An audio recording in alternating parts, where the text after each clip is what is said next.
This is the sort of thing that gets campgrounds closed off by the Forest Service.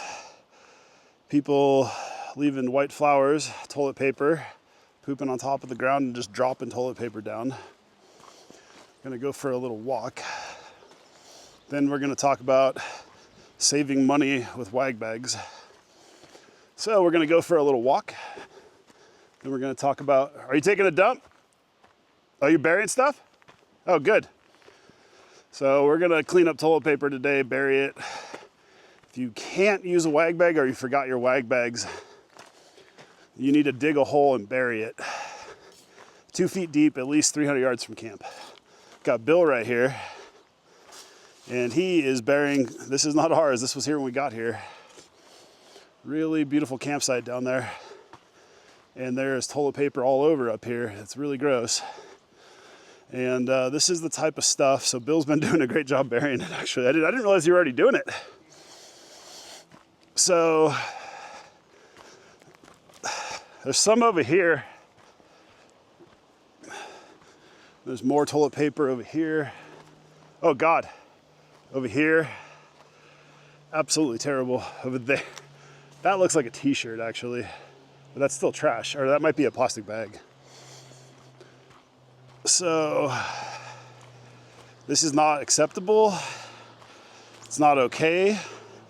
And this is why more and more and more campgrounds are getting closed, especially in the area we're in. Yeah, we did find some feminine products as well, just on top of the ground. So, here's the issue. The Forest Service doesn't have the bandwidth to go into every single dispersed camp spot in every single forest and clean up human waste, human feces, and white flowers. And what's going to happen is the wrong person's going to come in one day, like they tried to do on the Rubicon like 20-something years ago. And they tried to close the Rubicon due to water quality issues. And it was because there was too much human feces in the waterways. And a bunch of wheelers came together and cleaned it up, and they put bathrooms on the Rubicon. Well, that's awesome for the Rubicon, and you need to use wag bags on the Rubicon if you're not using one of the Rubicon bathrooms. But every other dispersed camp spot in the National Forest, with the exception of a few other trails, I think the Doozy Ursham or Swamp Lake might have some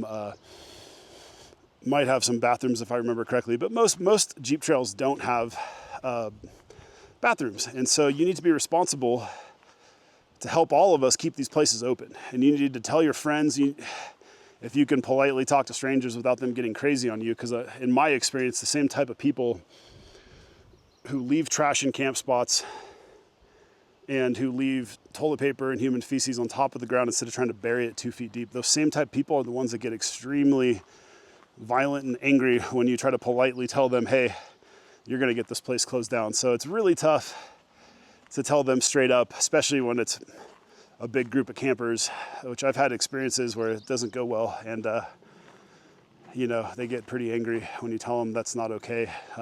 It's because I love the National Forest, I love camping, I love the places we go to, and I don't wanna see them shut down.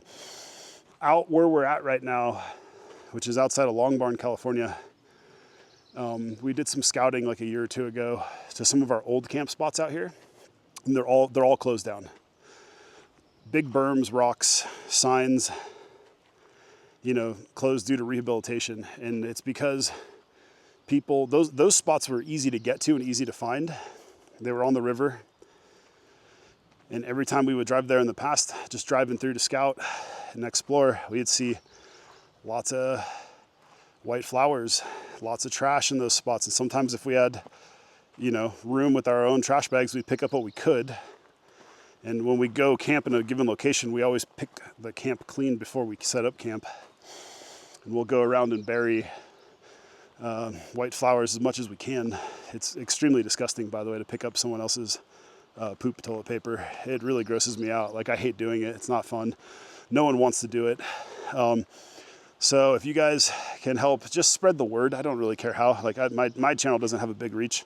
You know, maybe you have a YouTube channel, make a YouTube video talking about the same exact thing and just push the word out there, and let's all maybe try to fix this, because there's probably 10 or 15 amazing camp spots out here that are closed.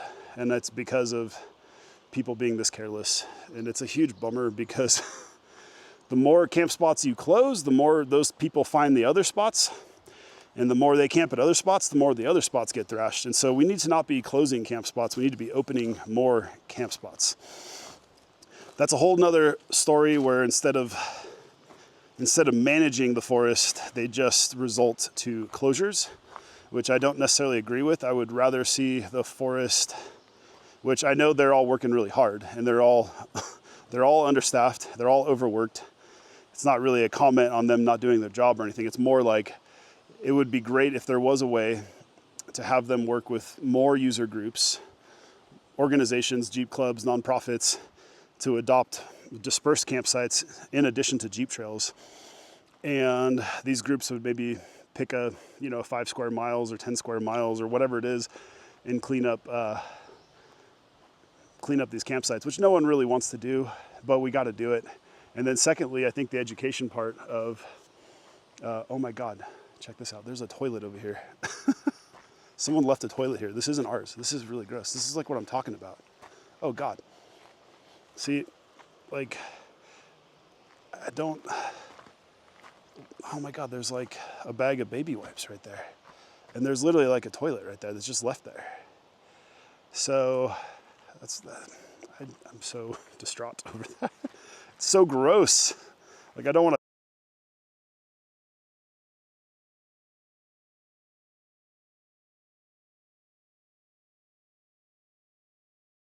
touch it, but I want that out of here at the same time. Maybe we'll bring some gloves next time in big trash bags and carry that out. Who knows what's inside of it.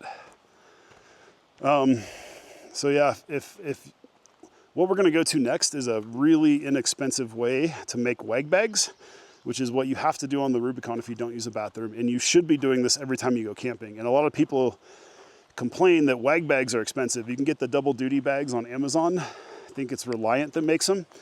And it's like $30 for 6. And I buy those all the time. And I figured that's the price you gotta pay to keep a trail open or keep a camp spot open, is to, spend that extra money to pack your stuff out. Well, they're basically a compostable, biodegradable trash bag that goes inside a compostable, biodegradable Ziploc bag with some poo powder. And I went on Amazon and I ordered all of those things individually, and I think I can make between 30 and 60 wag bags for like the price of buying 5 or 6. And I'm just gonna walk you guys through the parts, or the bags, the stuff that I bought on Amazon, and I'll put a link in the description. And I don't have an Amazon affiliate set up, but I might. So I'll edit this in or edit this out. So there's a link, there's a couple links in the description for the stuff I used. You can go through Amazon and see if there's less expensive. I tried to find the cheapest, largest quantity of biodegradable Ziplocs, garbage bags, and poo powder, and then just like calculated in Excel what was my cost per bag. I'll put it right here because I can't remember off the top of my head now that we're out here. But it was, I don't know, it was a fraction. Instead of like $5 or $6 per bag, it was probably, I don't know, 25 or 50 cents or something like that, or maybe under $1, I think, for sure. And so if you're bringing a family, you need to pack in and pack out, including human waste. And some people don't like to hear that. And if you really, really, really can't pack it out, please go hundreds of yards away from camp and bury it deep. So if you're wondering how you pack it out, use either a Spiderweb shade or something similar that's outside the rig, so you don't have to keep it inside the rig, and put your wag bag in there, so at least it's not in your rig, because I know people are going to say, well, where do I put that at? This is my trash bag. When I get home, that goes in the trash. And that's the best I can come up with. If you have a better idea, I'm all for it. But I grew up burying our waste hundreds of yards away from camp. I've only learned about wag bags in the past 20 years, and that's only because of Rubicon, because of the sensitivity there. And honestly, it's going to start coming for all the other trails. It's probably more of a matter of time if we don't clean up our act. And most trails are pretty clean, but I'm starting to see more and more white flowers. It started with COVID. The spot we're in today used to not have any traffic, used to never have trash or white flowers. And then suddenly during COVID, I think partially because of the huge influx of people going wheeling, and then partially because of more people were wheeling and then more closures. So people who are now just getting to wheeling are realizing they have nowhere to camp. And so they find the only spots that are available in dispersed areas, and then those just get impacted. So the remaining existing spots just get hit so hard. So yeah, let's go over what I do to make a really inexpensive wag bag kit. So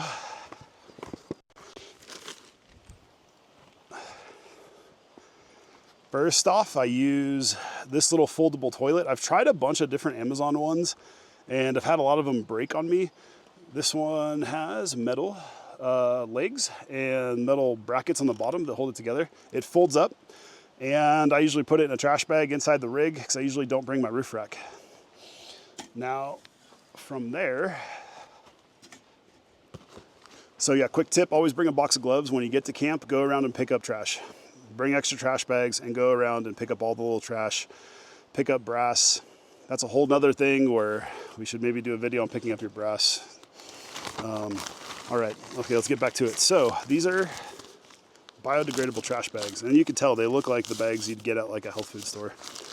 And what you're gonna do is probably what you're doing every time anyways, and you're gonna set it in there.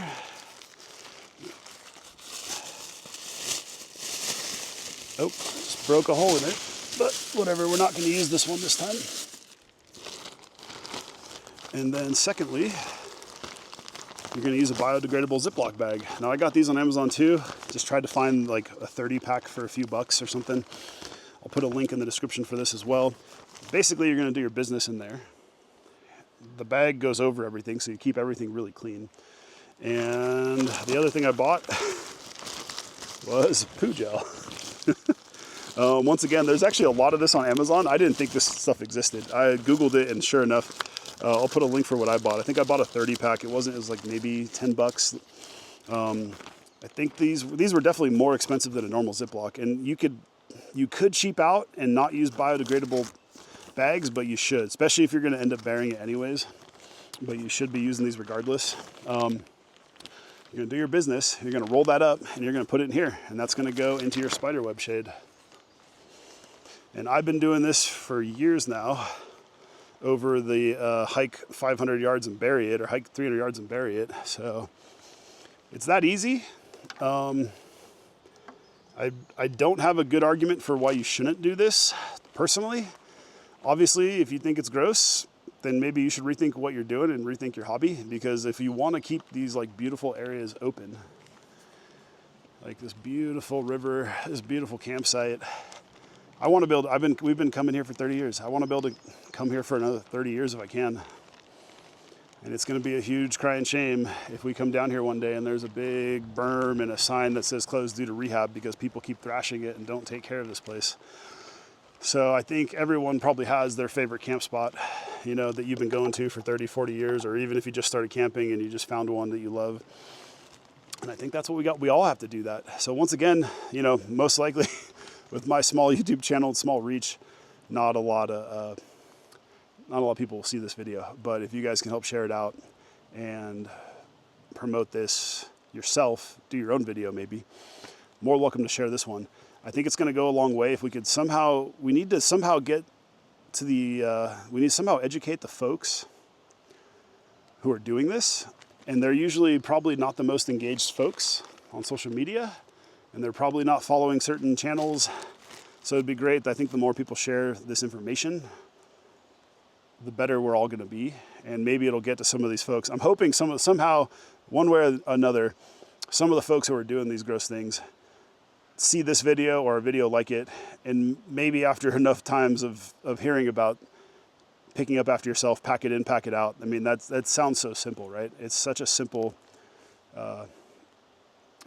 idea. But yeah, here we are. And I'm gonna go grab another shovel because I saw more stuff up there. Bill's kind of done. I'm gonna go bury some of that stuff that we just saw in the video. And I think we're going to go around and pick up what we can with the gloves as well. It's just that, once again, get kind of grossed out by that. I know it's got to be done. And be responsible for yourself. Pack it in, pack it out.